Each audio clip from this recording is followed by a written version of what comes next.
Each morning began before the sun, preparing breakfast, packing lunches, and readying my parents for their day. My days were a blur of errands, chores, and my job at the local bakery. Yet, I never complained, my heart full of love for my family.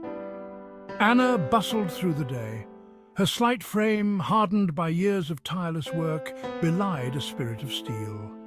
Anna was the anchor, the silent force holding her family together. She worked tirelessly, her meager earnings supporting her aging parents and her brother, Thomas. Yeah, I drift from one job to another. My contributions to the household are, well, fleeting and insignificant. Thomas, strong and able-bodied, chose idleness over responsibility. Anna bore the weight of his indifference with a heavy heart, her love for her brother a constant ache. Evenings brought little respite. While Thomas relaxed, lost in the world of his latest novel, I tended to our parents, helping my mother with dinner and listening to my father's stories of his youth. Despite the long hours and the lack of appreciation, Anna found solace in her role, her love for her family, her guiding light. My days are a symphony of sacrifice, my own needs always taking a back seat.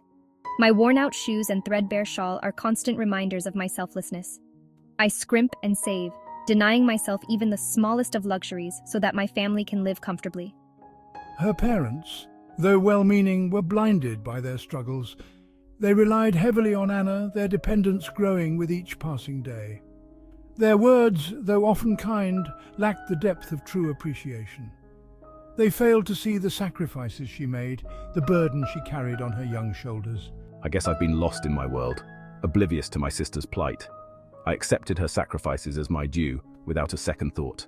Thomas saw her not as a person deserving of love and respect, but as a provider, a means to an end. His blindness to her worth, his inability to recognize her silent suffering, cut Anna deeply. My heart, though heavy with unacknowledged pain, never wavers in its devotion. I continue to be the pillar of strength, my love for my family an unyielding force. I cling to the hope that one day they will see me, truly see me, for the loving, selfless soul that I am. The weight of my responsibilities is taking its toll. The once vibrant spark in my eyes is dimming, replaced by a weary resignation. My steps, once quick and light, are now slow and measured. I grow thinner, my clothes hanging loosely on my frame. Still she soldiered on, her love for her family a beacon in the gathering darkness. She ignored the persistent cough that racked her body, dismissing it as a minor inconvenience. She pushed aside the dizzy spells that overcame her with increasing frequency, attributing them to fatigue. One particularly chilly evening, as I struggled to prepare dinner, a wave of dizziness washed over me. I stumbled, my hand instinctively reaching out for support. But there was no one there to catch me. She collapsed to the floor, the clatter of falling pots and pans the only indication of her distress. Her family, oblivious to the silent battle raging within her, carried on with their lives. Her parents, consumed by their own ailments and worries, failed to notice the subtle changes in their daughter. Thomas, lost in his world of books and daydreams, remained blind to his sister's deteriorating health. The doctor's diagnosis was swift and merciless consumption. Anna, her body weakened by years of overwork and neglect, had succumbed to the dreaded illness. The news hit her parents with the force of a physical blow. Their dependence on Anna had blinded them to the fragility of her health. Guilt, sharp and unrelenting, gnawed at their hearts. Thomas, confronted with the reality of his sister's condition, was shaken out of his apathy. He saw, perhaps for the first time, the depth of his sister's sacrifice, the enormity of his own indifference. Regret, bitter and profound, flooded his being. But it was too late. The disease progressed rapidly, consuming Anna's body with relentless cruelty. She bore her suffering with quiet dignity, her only comfort the outpouring of love and remorse from her family. They rallied around her, their neglect replaced by a desperate need to atone for their past indifference. Anna, her spirit unbroken, found solace in their belated affection. She spent her final days surrounded by her family, their love a balm to her weary soul. She spoke of her love for them, her voice weak but steady, her words a testament to the enduring power of forgiveness.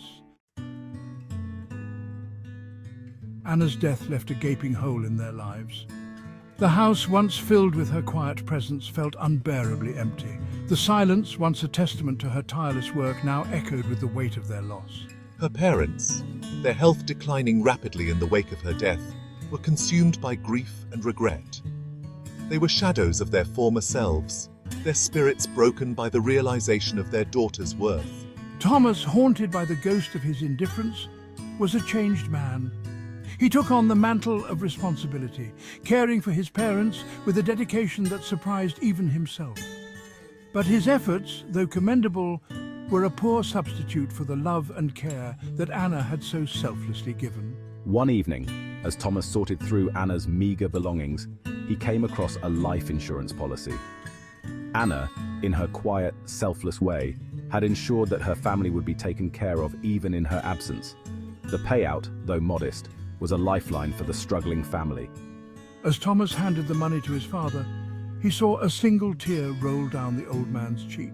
She thought of everything, his father whispered, his voice thick with grief.